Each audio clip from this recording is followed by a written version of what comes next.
আসসালামু আলাইকুম। আমন্ত্রণ জানাচ্ছি আজকে সিলেটের রাথারগুলের ভিডিও নিয়ে আপনাদের সাথে হাজির হয়েছি। রাথারগুল জলাবন সিলেটের গোয়াইনঘাটে অবস্থিত বাংলাদেশের একটি মিঠা পানির জলাবন। একসময় বাংলাদেশের একমাত্র জলাবন হিসেবে মনে করা হতো এই রাতারগুলকে। তবে পরবর্তীতে অনেক জলাবন বাংলাদেশে খোঁজ মিলে পৃথিবীর মিঠা পানির যে 22টি জলাবন আছে, রাথারগুল জলাবন হচ্ছে তার মধ্যে অন্যতম।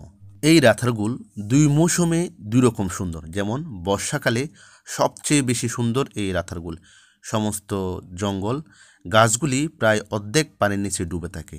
আর শীতকাল এটির সৌন্দর্য ভিন্ন। এখন আমরা শীতকালে যাচ্ছি, দেখতে পাচ্ছেন এখানে অনেকগুলি আসলে সৌন্দর্য, গাছগুলির যে সুন্দর সেগুলি আলাদাভাবে দেখা যাচ্ছে। এখানে জঙ্গলের ভিতর হাঁটা যায় যেহেতু পানি কম এখন, তবে বর্ষাকালে পানি অনেক বেশি থাকে এবং সুন্দরও সবচেয়ে বেশি। এখানে আমরা পৌঁছানোর পর এখান থেকে নৌকাগুলি ভাড়া নিই। এগুলো 400 থেকে 500 টাকা পর্যন্ত নেয়, আপনাদেরকে নিয়ে যাবে এবং জঙ্গল থেকে ঘুরিয়ে আবার নিয়ে আসবে।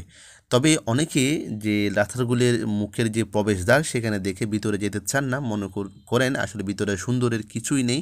তো আমি বলবো আপনারা যদি সিলেট যান, রাথারগুল যান, তাহলে অবশ্যই নৌকা নিয়ে ভিতরে যাবেন, কারণ এই রাথারগুলের সৌন্দর্য কিন্তু ভিতরে। এই ফরেস্ট কিন্তু অনেক বেশি সুন্দর। যারা এখানে গিয়েছেন তারা জানেন এর অসাধারণ সৌন্দর্য উপভোগ করতে পারেন। এটির অবস্থান হচ্ছে সিলেট জেলার গোয়াইনঘাটের ফতেহপুর ইউনিয়নে। গোয়াইন নদীর দক্ষিণে এই বনের অবস্থান। বনের দক্ষিণ দিকে আবার রয়েছে দুটি হাওর, শিমুল বিল হাওর ও নেওয়া বিল হাওর। সিলেট শহর থেকে এর দূরত্ব প্রায় 26 কিলোমিটার।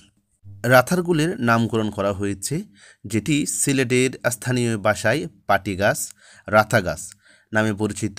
সেই রাথা গাছের নাম অনুসারে এই বনের নামকরণ করা হয়েছে রাথারগুল। সিলেটের উত্তর পূর্ব দিকে অবস্থিত জলবায়ুর এই বনটিতে প্রতি বছর ভারী বৃষ্টিপাত হয়ে থাকে। মিঠা পানির এই জলাবনটিতে উদ্ভিদের দুটি স্তর পরিলক্ষিত হয়। উপরের স্তরটি মূলত বৃক্ষজাতীয় উদ্ভিদ দিয়ে গঠিত, যেখানে নিচের স্তরটিতে ঘন পাটি পাতা দিয়ে বিদ্যমান।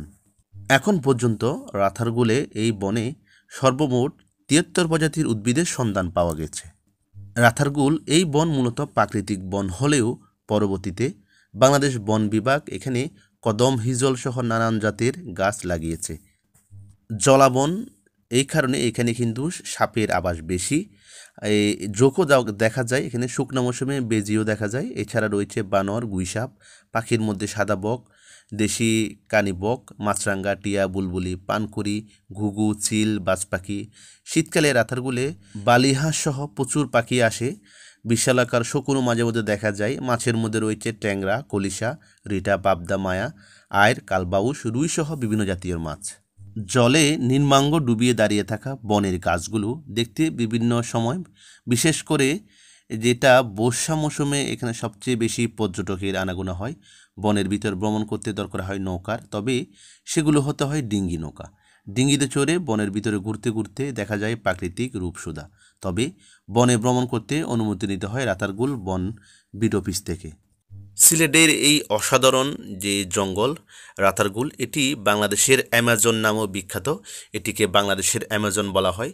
তো আপনারা যারা রাতারগুলে গিয়েছেন কমেন্ট করে জানাবেন, যারা এখনও যান নাই কোনো এক সময় অবশ্যই ঘুরে আসবেন। ভিডিওটি শেয়ার করবেন, যদি ভালো লাগে কমেন্ট করবেন। আজকে এই পর্যন্ত, আল্লাহ হাফেজ।